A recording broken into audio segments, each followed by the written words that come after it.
Muy bien. La segunda parte de la clase número 11 sobre globalización.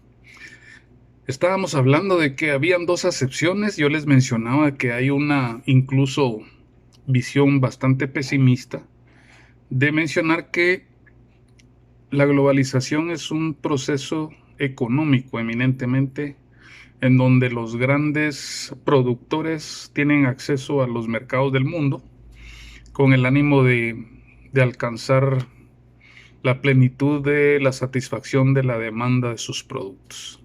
Ese es un punto de vista muy pesimista. El punto de vista optimista, que no tiene nada que ver con realista y el idealista, el punto de vista optimista es el que dice que la globalización ha venido a ser ya el fenómeno de compresión de la sociedad, el fenómeno en donde la amalgama, la mezcla de los valores culturales, de las formas de hacer comercio, de las ideas que se discuten, de la ciencia que se investiga en el nivel mundial, ha venido a ser una sola. Aquella famosa ruptura de las fronteras se alcanzó primero a través de la comunicación. Empecemos por el principio. La comunicación, una mano impresa en una piedra que dura cientos de miles de años.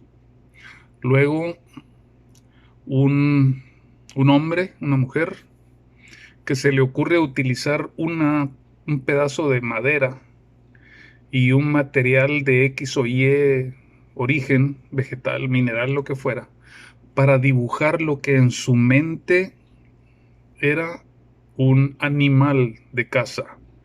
Dejar la historia de cómo una persona utilizando un arco podía dispararle una flecha a un venado, a un mamut, a un antílope, qué sé yo.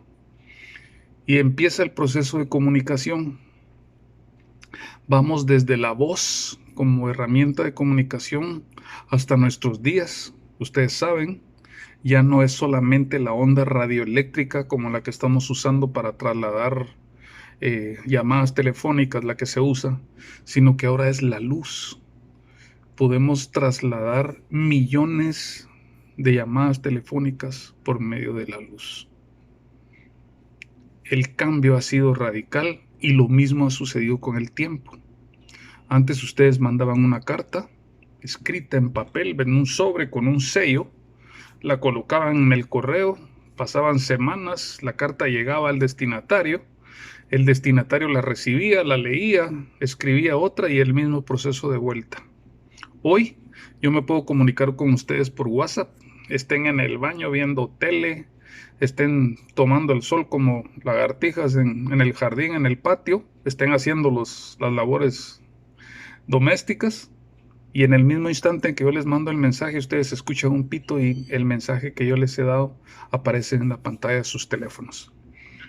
Eso es la globalización, el hecho de que las cosas han venido a ser cada vez más fácil de entremezclar, incluyendo la cultura, incluyendo los valores, los principios, los conceptos religiosos. Entonces, la globalización al final no es solamente hablar de economía, sino es hablar de cómo las culturas han llegado a tener un nivel de comunicación que empieza a permear. Ustedes utilizan muchos términos en idioma inglés. La tecnología nos ha permitido acceder a eso. Aprender otro idioma nos facilita la comunicación, pero también nos facilita entrar a las redes sociales, entrar a la internet y encontrar información escrita en otros idiomas. Extremos, porque eso es precisamente lo que pretende la globalización, extremos que antes eran impensables, a menos que el escritor que les mencionaba, el doctor McLuhan, lo habría concebido mucho tiempo antes, sabiendo aquí las cosas van a ser comunicación instantánea. Esas dos entonces acepciones, lo que sí es pregunta de examen son estas 4 características de la globalización que les voy a explicar en este momento. La primera, la globalización es un fenómeno global. Lo que sucede en cualquier parte del mundo llega a nosotros de una u otra forma. Los medios de comunicación, en este momento, redes sociales, web, televisión, radio, lo que quieran, son la fuente primaria de información.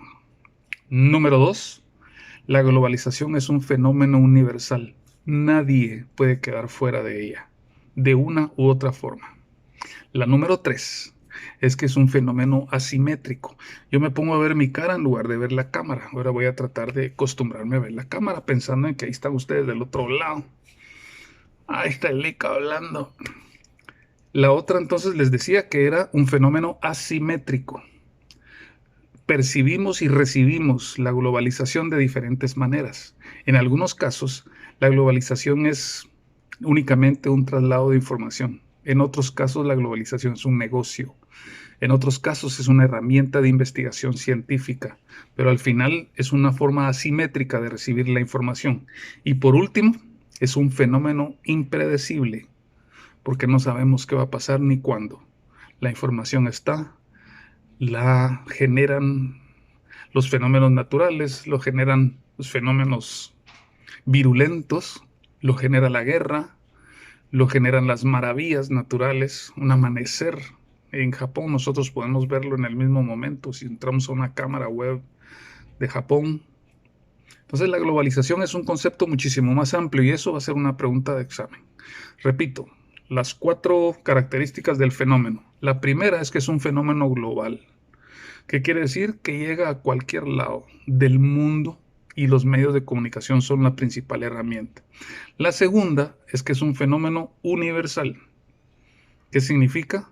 Que no importa cómo estemos, dónde estemos, ni seamos el peor asceta o el más rejundido ermitaño allá en la punta del volcán Tajumulco, que no quiere saber nada del mundo, no puede abstraerse de la realidad. Es universal porque todo el mundo es parte de. El tercero es que es un tema de carácter asimétrico. La globalización es asimétrica. Guatemala no recibe beneficios de la globalización como la recibe un país que es productor en masa como China, los Estados Unidos. ¿Sí? Tenemos diferentes niveles de beneficios recibidos por parte de la globalización. Ustedes van a Corea. La velocidad de transmisión de datos, a mí me cuesta media hora subir este video que les voy a trasladar en un momento. Media hora. En Corea lo hacen en un minuto. Porque sus redes de banda ancha, su calidad de 5G, en Guatemala ni siquiera tenemos la 4G todavía, son muchísimo mejores. Entonces, son asimétricas las formas como recibimos los beneficios de la globalización. Y la última, que es impredecible, porque no podemos predecir qué va a suceder en el ámbito global, pero sucede y lo conocemos en el momento en que pasa. Sigo más adelante.